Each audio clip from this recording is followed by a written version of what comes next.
네, 안녕하세요. 매일 아침 빠르게 만나는 미국 주식과 테슬라 소식 트라운TV입니다. 좋은 소식이 있었습니다. 로보택시 6월 출시가 점점 기대가 되어지는 소식이 있었는데요. 로보택시 앱에 코드가 어느 정도 완성이 되었다, 업데이트가 완료가 되었다라는 소식이 있었어요. 이 점 오늘 알려드리도록 하겠고요. 간밤에 FOMC 결과가 나왔죠. 역시나 금리가 동결이 되었습니다.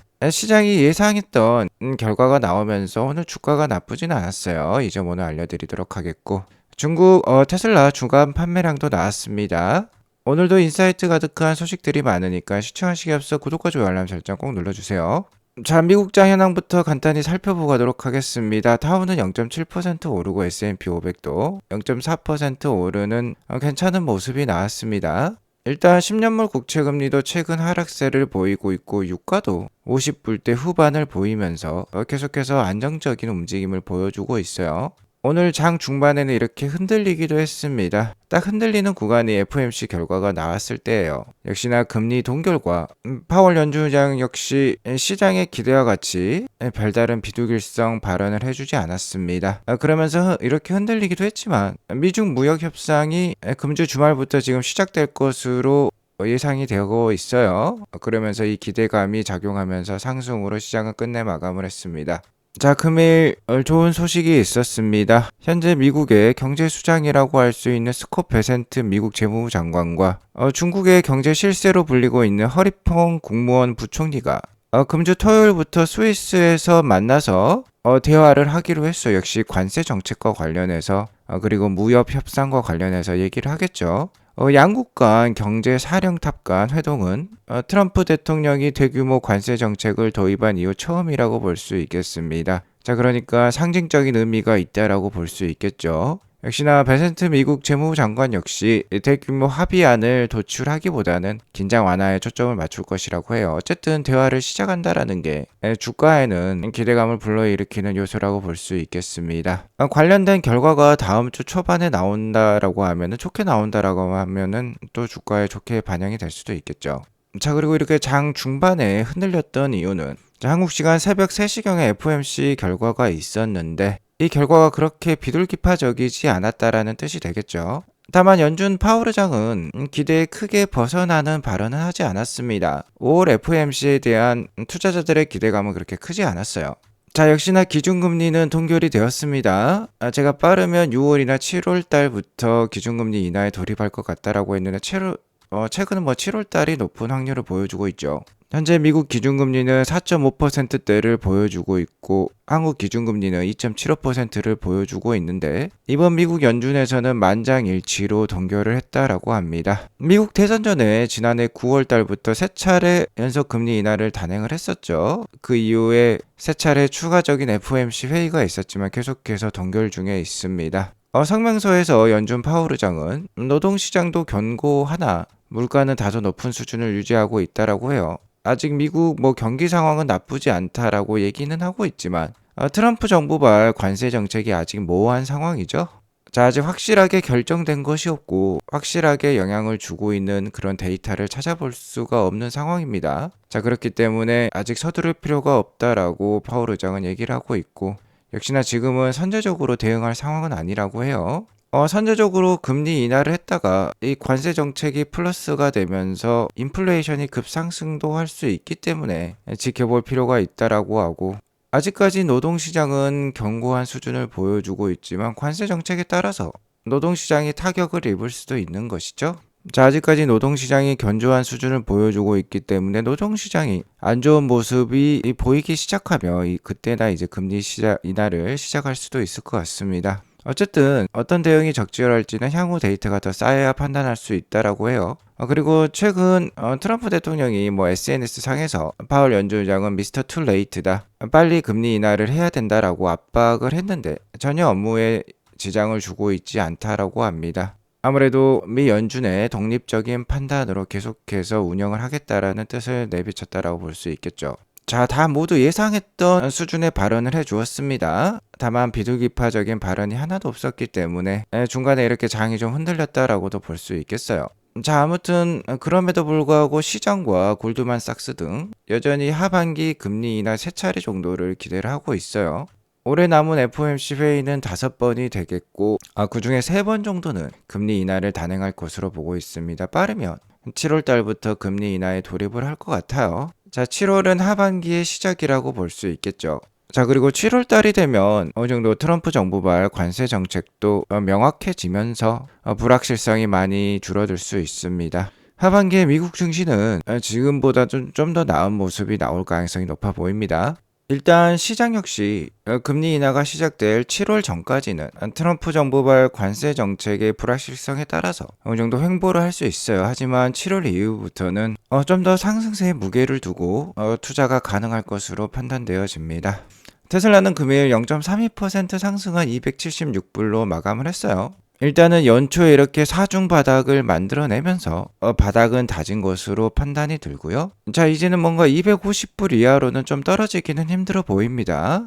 자, 그리고 일론 머스크도 이번 5월 달부터 좀 더 테슬라에 헌신할 예정에 있기 때문에 일론 머스크의 정치 참여에 대한 그 리스크도 많이 줄어들고요. 자, 이제 6월 달부터는 테슬라의 강력한 호재들이 본격적으로 시작을 하기 때문에 주가 분위기는 앞으로 그렇게 나쁠 것 같진 않아요. 특히 지금 가장 크게 그리고 가장 코앞에 다가온 호재가 로보택시 출시가 되겠는데요. 이 테슬라 AI팀 공식 계정에서도 6월 달에 로보택시가 출시할 것을 강력하게 힌트를 최근에 주고 있죠. 자, 그리고 이미 로보택시 앱도 공개가 되어 있는 상황입니다. 자, 그리고 금일 테슬라는 로보택시 앱의 최신 업데이트를 공개를 했고, 이 업데이트에 로보택시의 모든 기능에 코드 정보가 추가가 되었습니다. 테슬라 앱 업데이트라는 X 계정에서 관련된 정보들이 공개가 되고 있는데요. 자, 이번 업데이트를 통해서 로보택시의 거의 모든 기능을 갖추게 되었다라고 밝히고 있어요. 자, 그리고 이 로보택시의 코드네임이 엘리콘이라고 지금 명명이 되어 있습니다. 여기 뭐 페가수스라는 단어도 나오는데요. 유니콘이라는 단어도 나오고. 자, 한마디로 이 로보택시가 페가수스를 닮았다라는 뜻이 되겠어요. 엘리콘을 닮았다라는 뜻이 되겠는데, 페가수스는 자, 이렇게 유니콘 말에 날개를 달고 있는 형세를 보여주고 있죠. 자, 비슷한 것 같습니다. 로보택시 역시 도어가 이렇게 하늘로 열리기 때문에 뭔가 날개를 펼치고 있는 모습이죠. 이름을 잘 지은 것 같아요.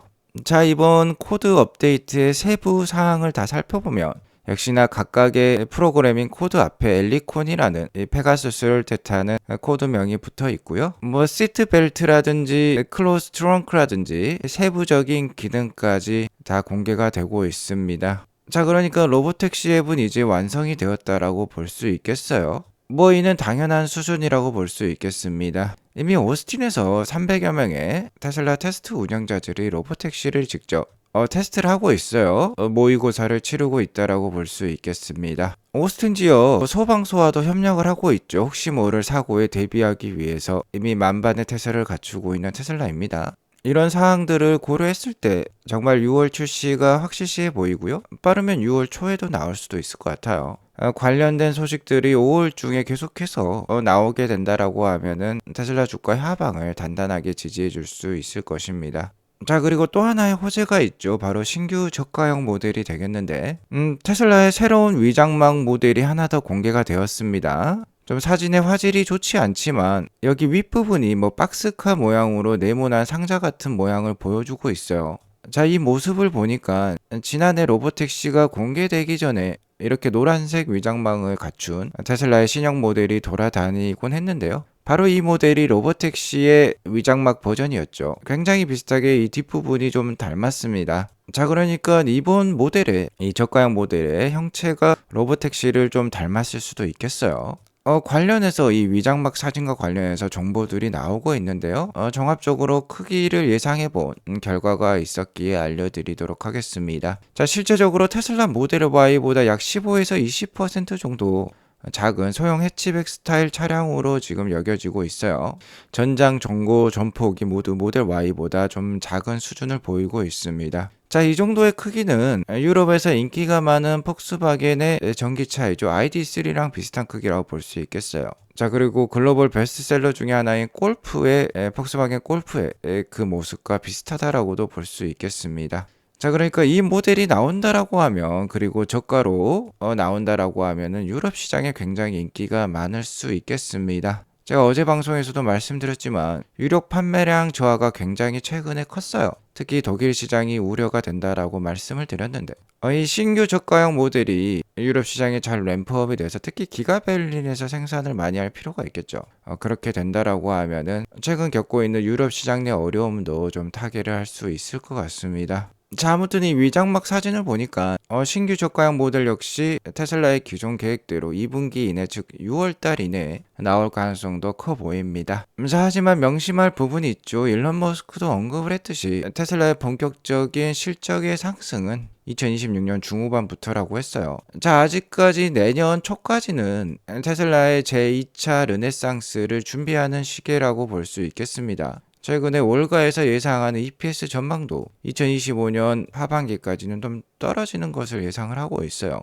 로보택시와 저가형 모델의 출시로 인해서 테슬라 주가 상승에 대한 기대감은 크겠지만 실제로 2025년 하반기까지는 이렇게 EPS 즉 실적 하락이 이어지면서 테슬라 주가는 급등락을 거듭할 수 있습니다. 자, 하지만 2025년에 이러한 급등락을 이겨낼 수 있다라고 하면은 내년 중후반부터 시작될 본격적인 이 실적 과실의 구간을 아마 향유할 수 있을 것 같습니다. 자, 그리고 중국 주간 판매량 알려드리기로 했죠.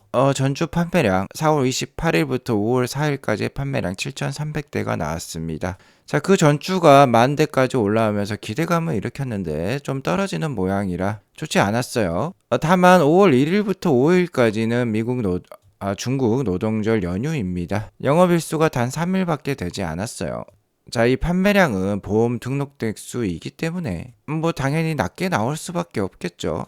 다른 회사들도 마찬가지입니다. 전주 대비 다 빠지는 모양새가 나왔습니다. 대부분 마이너스를 보여주고 있죠. 자, 이를 차트로 한번 봐보도록 하겠습니다. 2025년 2분기 막대는 이 보라색 막대인데요. 보라색 막대가 계속해서 4주차까지는 상승하는 모양새를 보여주었습니다. 다만 5주차 들어서 10,000대에서 7,300대로 떨어지면서 지난주 대비 29% 감소, 전년 동기인 이 연두색 막대보다 33.6% 감소하는 모습을 보여주었습니다.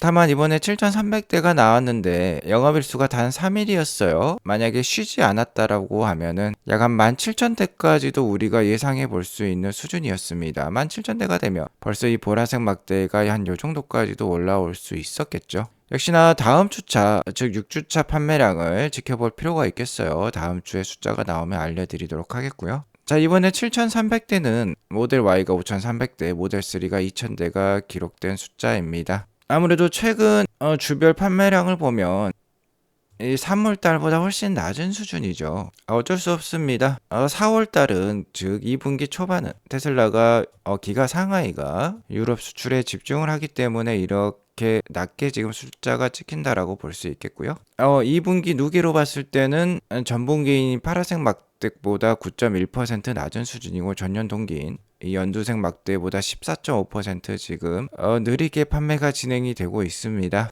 하지만 앞서 말씀드렸듯이 다음 주차 판매량이랑 중요한 건 6월달 판매량이 되겠어요.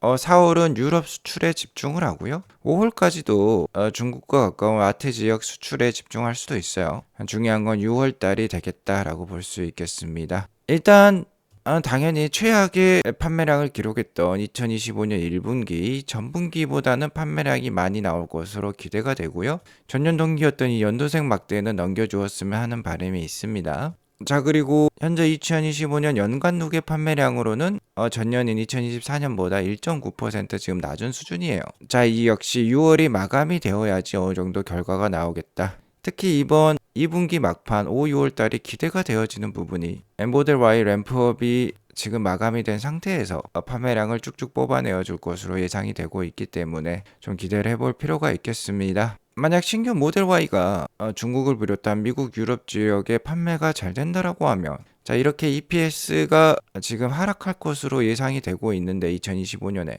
이게 하락 폭이 좀 더 줄어들 수 있고 오히려 이렇게 좀 더 플랫한 모습을 만들어낼 수 있기 때문에 자, 계속해서 중국이라든지 미국, 유럽 지역의 주요 판매량 점검해 볼 필요가 있겠습니다. 자, 오늘은 이것으로 방송을 마치도록 하겠습니다. 계속해서 아트라운 TV 함께 하시면서 테슬라와 미국 주식 투자 잘 이어나가시기 바라겠습니다. 행복한 하루 보내시기 바라겠습니다. 감사합니다.